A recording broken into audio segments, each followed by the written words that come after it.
Hello, I am Trevor Moore. This is video assignment number 5. Today in this video, I'm going to be giving a couple of different sport-specific examples for a few different movement patterns such as speed, agility, change in direction, and quickness. Then I will be explaining what rate of force development means, how it relates to explosive athletic performance, and then I'll be doing so with interpreting figure 19.1 from our textbook as well. So my first example of speed is going to be your typical how fast you can get from point A to point B. So this is going to be a sprint. For the sprint I chose, it's going to be the 100-meter freestyle swim. This requires the ability to accelerate at maximal velocity against resistance, which in this case is water.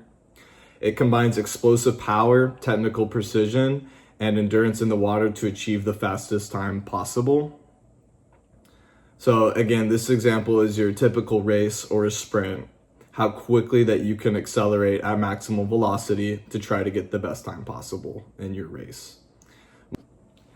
My non-racing example for speed is going to be how fast a ping pong player can hit the ball with their paddle. So the goal for the player is to generate force and high speed on the paddle when it's connecting with the ball to be able to generate the fastest movement to get the ball across to their opponent while maintaining control. So it's important that the player has the skills to be able to execute this movement correctly with high speeds to get the ball back to the opponent as quickly as possible. The next skill I'll be discussing is changing direction. First example will be changes of direction in basketball. To change direction effectively in basketball, it combines strong footwork, quick deceleration, explosive acceleration, good coordination, and then tactical awareness on when to actually do this. So this can be done when transitioning from offense to defense or vice versa, or to evade defenders to create better scoring opportunities, and that's just a couple of ways it's done in basketball. For the second example, I chose water polo. It's a critical skill in water polo because players cannot push off pool walls or the bottom of the pool. They must generate momentum and control using their arms, legs, and body position. This is done by controlled deceleration, precise turning mechanics, and explosive acceleration. Timing, body mechanics, and then again, situational awareness are crucial to executing this. And then similarly to basketball, it can be done when transitioning from offense to defense or to evade defenders to create better scoring opportunities as well while in the pool. The next skill is agility. For my first example, it is going to be soccer.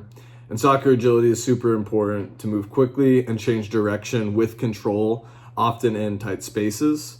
It's essential for evading defenders, maintaining possession, and making rapid transitions between offense and defense. And all of that, but when to attack on offense and when to get back on defense after a possession has ended and a result of a turnover. It's super important for soccer players to be able to anticipate opponents' movements, the ability to make split-second decisions, whether it be on offense or defense, and executing precise changes in direction to gain an advantage on the soccer field. My second sport-specific example for agility is going to be boxing. Agility in boxing is demonstrated through quick directional movements, footwork, evasive defensive maneuvers, and then explosive punch combinations on offense that allow a fighter to react and adapt in the ring efficiently and effectively. A boxer should train speed, balance, coordination, and reaction time. These are all critical components of agility in boxing. The last skill is quickness. My first sport example is going to be tennis. So rapid footwork to reach the ball after a serve or volley is very important to be quick with that movement.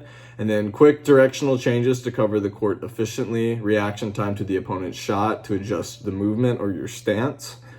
So being able to quickly cover this area of the court to react to not only what you're sending your opponent's way, but also what they're sending back, and to be able to get yourself in a position to maintain play and not lose a point.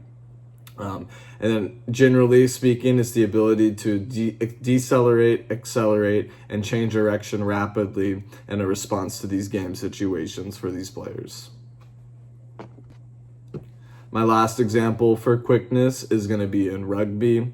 So in rugby, quickness refers to the ability to react instantly or move quickly in response to game situations, whether that's a pass, a tackle, or a change in play.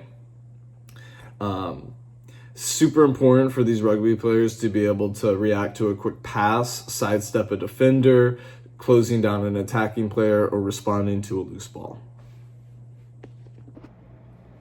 Okay, in the next portion of this video, I'm going to be explaining what rate of force development is, how it relates to explosive athletic performance, such as sprinting or change of direction, and then I'll be relating it back to figure 19.1 in our textbook. Rate of force development is the development of maximal force in minimal time, typically used as an indicator of explosive strength. Within sports, the ability to produce force rapidly is arguably a more desirable trait than maximal force production, given the time restraints associated with most high-intensity actions. Rate of force development can be described as change in force divided by the change in time. The generation of maximal contraction force takes at least 300 milliseconds, while many sports activities consume between 0 to 200 milliseconds. This is something I'll get into more when discussing figure 19.1.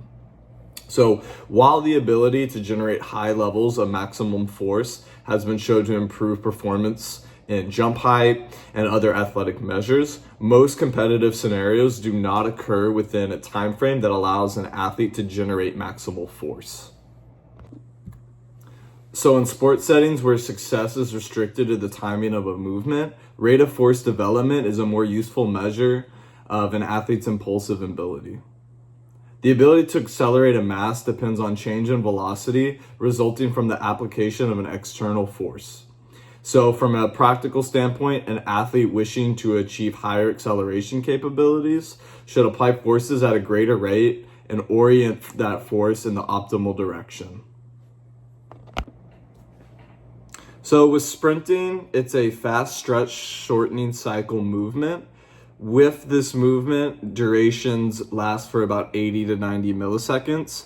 This means the body must produce high forces in a very short time to propel the athlete forward. By improving the rate of force development, athletes can generate more force earlier in the sprint, accelerating faster and maintaining high stride rates, which directly translates to better race times. So rate of force development is a key determinant of change of direction performance because it quantifies the speed at which a force can be generated. It's a quality essential for rapid deceleration, rotation, and then acceleration and dynamic sport movements. So in sports like soccer, football, basketball, lacrosse, and volleyball, it's especially critical when athletes absorb force when braking or landing, controlling that force during deceleration, and then reproducing that force for propulsion in a new direction. So with figure 19.1, the x-axis is time, the y-axis is force. The blue line represents the untrained. The yellow dotted line represents heavy resistance trained, and then the black line represents explosive ballistic trained.